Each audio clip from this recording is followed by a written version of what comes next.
Welcome to Financial Confidence for High-Achieving Women, the go-to podcast for women of color entrepreneurs overwhelmed by their finances and ready to transform their money mindset, take control of their money, and build sustainable wealth. I'm your host, Taryn, better known as T-Money, certified financial coach and CEO of Money Honey LLC. I believe that abundance is your birthright and that good money management doesn't mean cutting out the joy from your life.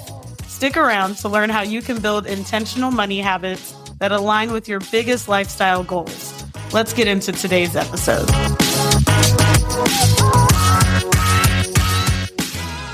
Welcome to episode 20 of the Financial Confidence for High-Achieving Women podcast. I'm your host, Taryn, better known as T-Money, and today we're moving on to part 3 of our 4-part series. In this episode, we're talking about why you should add your goals to your budget.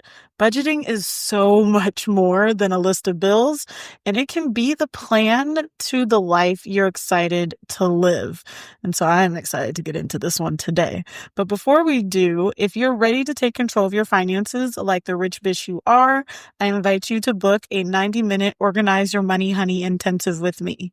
You'll walk away with a crystal clear financial plan, a budget you'll actually stick to, and actionable steps to start saving and investing faster.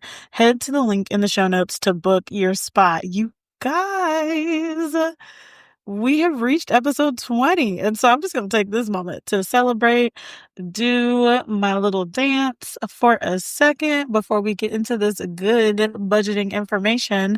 But yeah, we're here at episode 20. It's very exciting.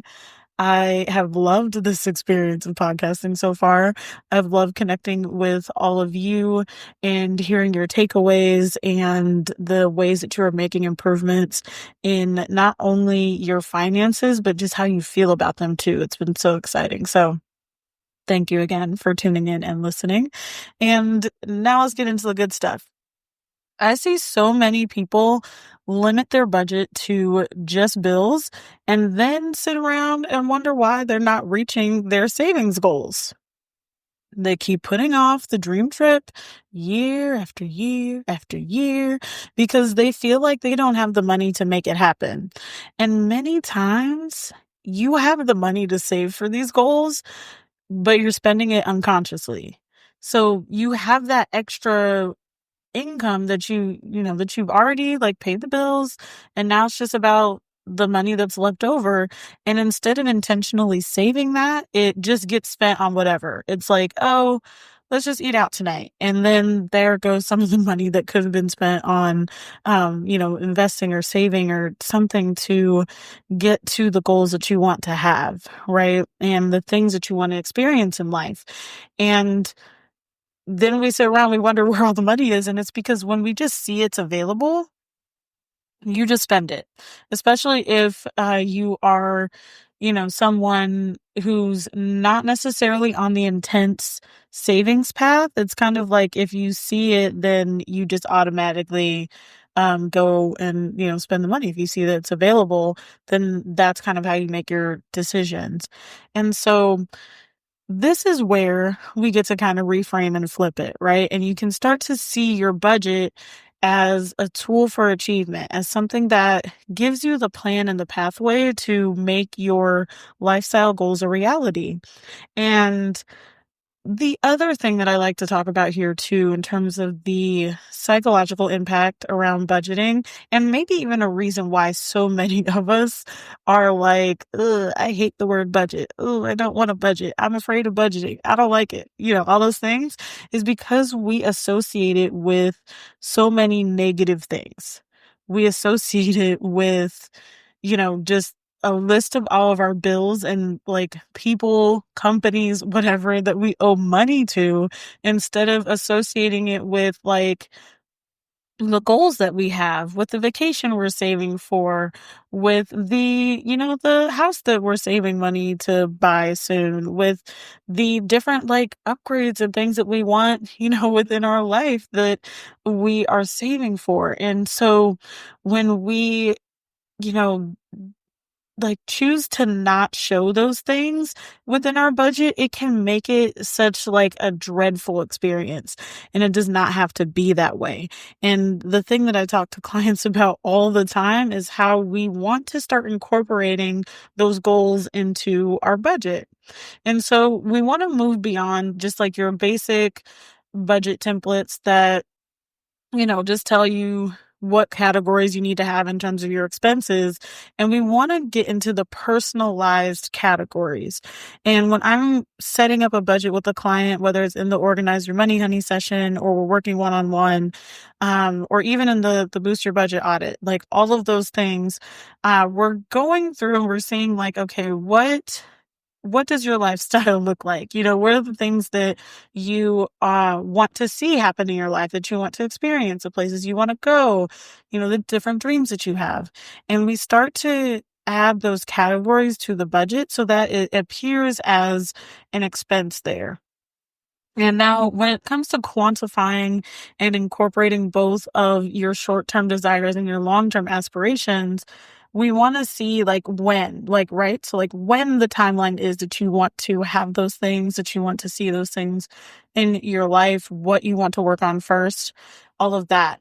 And I often approach it with like, we're going to be working on maybe 2 to 3 goals at a time maximum, and really attacking those, right? So maybe one of those goals is a long-term one, and then the other 2 are more short-term. So that's something that you want to see happen in that like 1 to 3 year mark. Whereas I consider long-term anything above 3 years, just because you have a little bit more time, especially in terms of investing. Like if you can have that be something that you want over 5 years, then it's definitely long term. But I like to say it's after 3, just because it's easier to stay committed to something that might be 1 to 3 years from now and kind of see it as realistic than something that is more than that. And of course, teach their own. So you might be a little bit different. But that is one of the ways that we want to start to quantify our goals and then incorporate them by creating that special category for them. So for one of my clients, she really wants to do a home renovation. And so we added home renovation to her budget as one of the categories. The other thing that she is saving for it's like a Mediterranean cruise is the other thing. And so there's another line item for the Mediterranean cruise. And in the same way that we are allocating money to, to pay rent, to pay, utilities, whatever it is, right? We're also allocating money to those categories too, just like you would any other expense. And this creates financial power. It creates space for you to really be energized about your financial goals and your lifestyle goals. And it creates that spirit of hope and possibility that is sometimes lost when we're not keeping that goal in front of us every single day.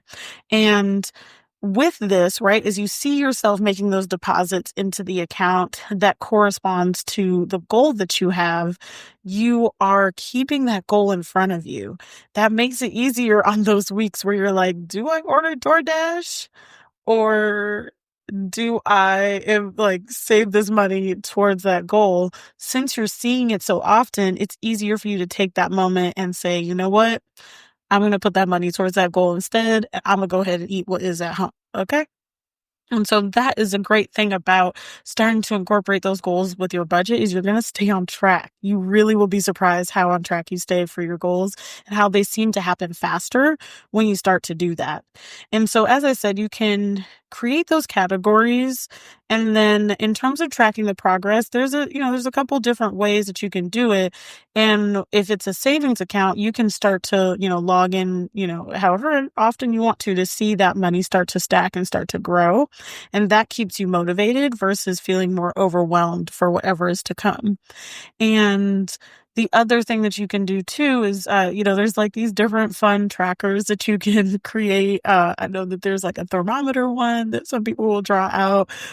There's different things that they'll cross off on a calendar or something. Whatever it is that you like to do there to track your progress is great. And you want to choose a thing that's going to excite you.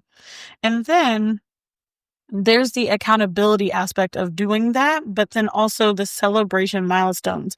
And something that I work with a lot of clients on is creating the milestones to celebrate their financial success. So if your goal is $10,000 for something, if that that can feel like a lot at one time, depending on how much you're saving each month or allocating each month to get there.